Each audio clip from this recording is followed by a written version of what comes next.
भाई बहन के स्नेह की जब बात आती है तो बरबस ही हमारे मन में राखी और रक्षाबंधन का ख्याल आ ही जाता है।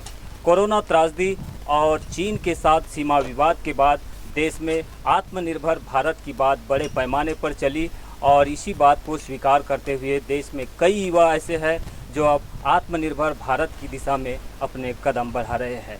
आज हम आपको बालाघाट न्यूज़ की स्पेशल कवर स्टोरी में दिखाएंगे वारासिवनी क्षेत्र के ग्राम दीनी की अमृत गौशाला से एक स्पेशल रिपोर्ट जो कि यहाँ पर लिखी जा रही है। एक नई कहानी जो आत्मनिर्भर भारत की दिशा में प्रेरणा भी देगी और आप सबको आत्मनिर्भर कैसे बना जाता है इसका एक उदाहरण भी पेश करेगी।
कोरोना महामारी की भीषण त्रासदी में जहां एक ओर लोगों के लिए रोजगार का संकट खड़ा हो गया है तो वहीं मध्य प्रदेश के बालाघाट जिले में दीनी स्थित अमृत गौशाला में सेवा दे रहे निःशक्त और पढ़े लिखे युवा गाय के गोबर से डिजाइनर और फैंसी राखियां बनाकर आत्मनिर्भरता की नई इबारत लिख रहे हैं।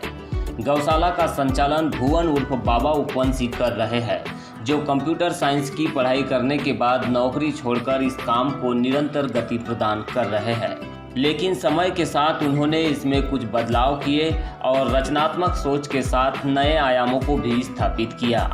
यही वजह है कि आज कोरोना संकट के बीच जहां भुवन खुद को आत्मनिर्भर बना रहे हैं तो वही करीब आधा दर्जन युवाओं को रोजगार देकर उनकी जिंदगी में भी नई रोशनी भर रहे हैं।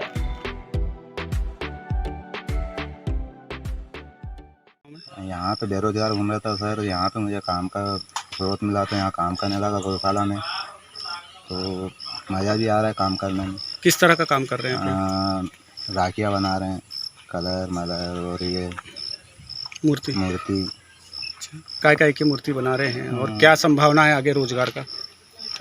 मूर्तियाँ तो सर कृष्ण भगवान के भी बना रहे हैं और गणेश भगवान की मूर्ति के ऑर्डर है वो हैं भैया लोग, तो उनका भी काम चालू करेंगे और आगे बस तो अच्छा चलेगा रोजगार। अच्छा, आपके अलावा और किन किन को रोजगार मिल रहा है यहाँ पर? कुछ आशा है लोग भी यहाँ काम कर रहे हैं? जी सर।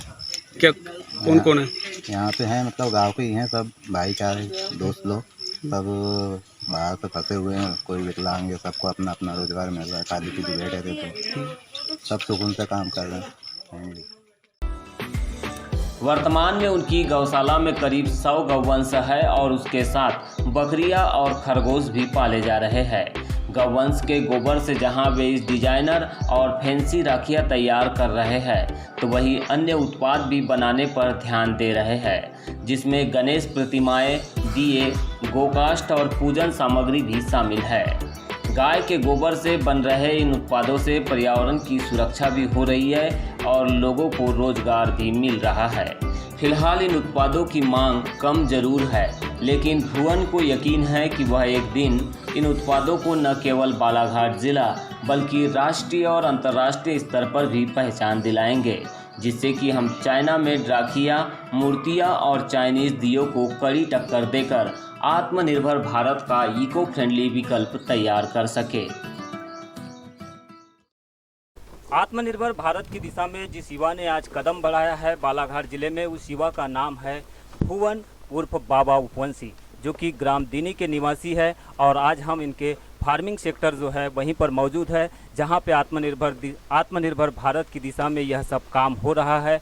और कैसे यहां पे आत्मनिर्भर भारत की दिशा में यह सब काम हो रहा है, यही चीज़ जानने के लिए हम आपको रूबरू कराते हैं सीधे भुवन उपवंशी से।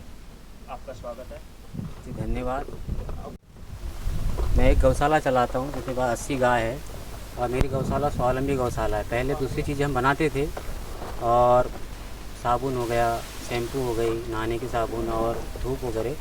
फिर जब से कोरोना संकट आया और चीन के साथ हमारे संबंध खराब हुए, तो मार्केट में हमने देखा कि चीन से बनी हुई राखियाँ आ रही है, तो क्यों ना जब हमारे पास फाइबर और सेल्यूलोज के रूप में हमारे पास गोबर उपलब्ध है, तो इससे राखी क्यों नहीं बना सकते। क्योंकि राखी से आप सुन रहे होंगे आजकल के कागज़ और पेपर बन रहे हैं, तो और कपड़ा भी बन रहा है गोबर से, तो राखी आसानी से बन सकती है। तो हमने फिर कुछ बाइंडिंग एजेंट जैसे ग्वारगम पाउडर हो गया, कुछ हर्ब मिलाकर हमने राखी बनाना स्टार्ट किया और सफल रहे। और दूसरी गौशालाओं ने भी ऐसा प्रयोग किया है, पर वो अभी चीन की विकल्प में नहीं आ पाए थे। पर हम लोगों ने चीन की सामग्री का विकल्प पैदा करने की कोशिश की है। इसलिए हमने ये रक्षाबंधन त्यौहार को देखा, और जो राखी चीन से आती थी, क्यों ना उसकी जगह हम अपनी खुद की राखी बाज़ार में उतारे, बनाना चालू किया। देसी गाय के गोबर से होने के कारण जो लोग गाय को गौ माता कहते हैं, उनका इससे आदर जुड़ा हुआ है। उन लोगों ने हमको पहले ऑर्डर दिया हुआ था, और जैसे ही इसकी पैकेजिंग हुई और मार्केट में पता चला कि ऐसी राखी आई है, तो हज़ार राखियों का और हमारा ऑर्डर बढ़ने लगा। आपने चीन के विकल्प की बात की है। विकल्प की जब बात आती है तो प्रोडक्शन और क्वांटिटी की बात आती है। कितना क्वांटिटी आप अभी तैयार कर लेते हैं और कितना प्रोडक्शन इस समय कर रहे हैं, और इसके साथ साथ में कितने लोगों को आप इस समय रोजगार से जोड़ रहे हैं? अभी तो हम घरेलू मार्केट तक ही हमारी पहुंच बन पाएगी, क्योंकि इस बीच में हमारे पास कोरोना काल में उसके साधन उपलब्ध नहीं हुए थे, जो हमको बाहर से बुलवाने थे, धीरे धीरे उपलब्ध हुए। अभी हम पर डे 500 से 600 राखी बना रहे हैं, तो हम अपने आसपास के मार्केट में उपलब्ध करा पाएंगे। और पहले मेरे पास गौशाला में 4 वर्कर ही काम करते थे। जब से राखी बना रहा हूँ तो 12 से 13 लोग काम कर रहे हैं। इसमें कुछ बेरोजगार लड़के थे जिनके पास काम नहीं था, वो काम चाहते थे, तो उनको भी काम मिल गया और वो भी काम करके अच्छे खुश हैं। स्वयं के फार्मिंग सेक्टर से आपने ये सारी चीज़ें आइडिया को आपने चुना और इसको एक आत्मनिर्भरता की दिशा में आप इसको निरंतर आगे ले जा रहे हैं। आगे क्या प्रयास होंगे जिससे कि इसकी जो पहचान है, मतलब आपकी जो राखियों की जो गाय के गोबर से बनने वाली जो राखियाँ है, इसकी जो महक है या इसकी जो पहचान है, इसको आप देश में किस तरह से कायम करना चाहेंगे और किस तरह से इसको ज़िले के साथ साथ में प्रदेश में फ़िलहाल इसको कैसे डेवलप कर पाएंगे, इसका कुछ आइडिया आपके पास होगा? हाँ, ये हमारी जो राखी बन रही है, ये पूर्णतः स्वदेशी वस्तुओं से बनी है। ये टिकाऊ भी है। लोगों को शक होता है कि गोबर से बनी है तो घुल जाएगी, फिर मैं लोगों को बताता हूँ आप इसको पानी में डुबा के देखिए, पटक कर देखिए। जब वो देखते हैं तो यकीन होता है। और इसमें हम लोगों ने जो भी चीज़ मिलाई है, हमारे देश में उत्पादन होने वाली चीज़ों को ही मिलाई है।